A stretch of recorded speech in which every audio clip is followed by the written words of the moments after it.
हाय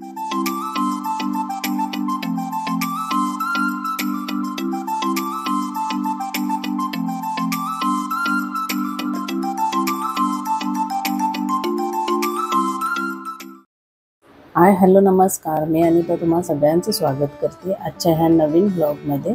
तर आजचा तुम्हाला थंबनेलवरून कळलंच असेल की हे एक पारंपरिक रेसिपी आहे। आज मी तुमच्याबरोबर शेअर करत आहे आमच्या इकडची मराठी पारंपरिक रेसिपी, ती म्हणजे चकुल्या।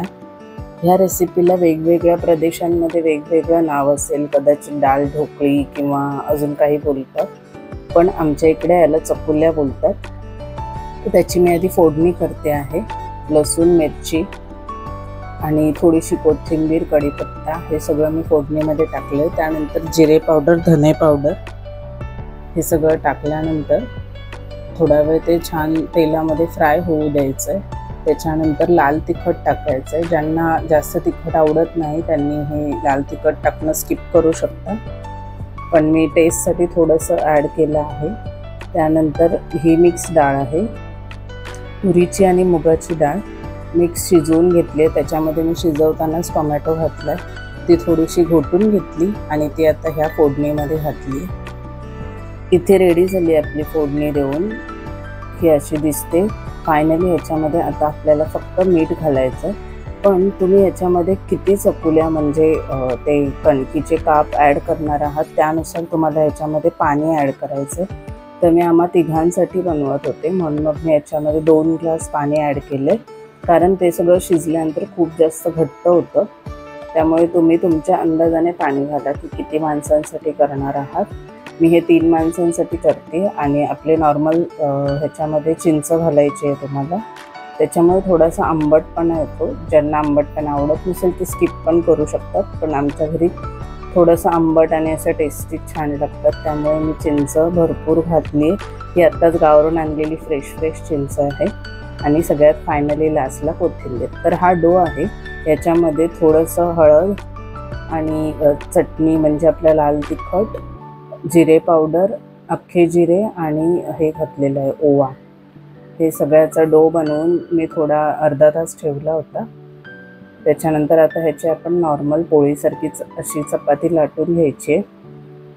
ह्याची आपल्याला एकदम जाड नाही आणि एकदम पातळ पण नाही, अशी चपाती लाटायची, सगळीकडून समान अशी।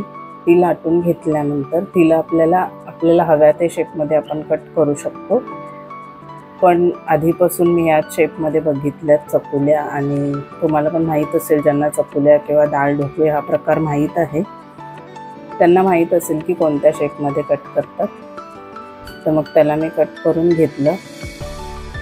अशाच सगळ्या तुम्ही लाटून घ्यायचे गोळे आणि ते अशाच पद्धतीने कट करून घ्यायचे। कट करतच तुम्हाला ते त्या फोडणीचं जे वरण आहे त्याच्यामध्ये ॲड करायचं आहे, म्हणजे तुम्ही दुसरे लाटेपर्यंत ते छान शिजतात। फक्त एकच लक्षात ठेवायचं की ते आपल्याला त्याच्यामध्ये घालण्याआधी त्याला छान उकळी आलेली असली पाहिजे। ही एकदम सोपी आणि एकदम टेस्टी अशी पटकन होणारी रेसिपी आहे।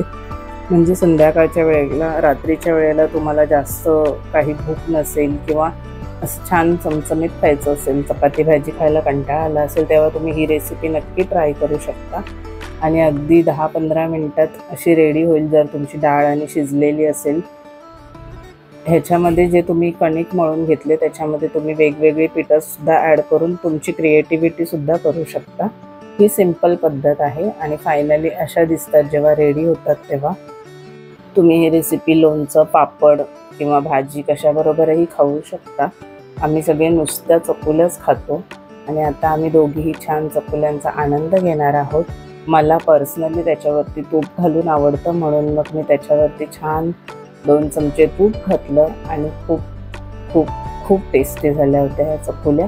तुम्ही सगळे पण नक्की करून बघा। भेटूयात आपण नेक्स्ट व्लॉगमध्ये, तोपर्यंत काळजी घ्या, बाय।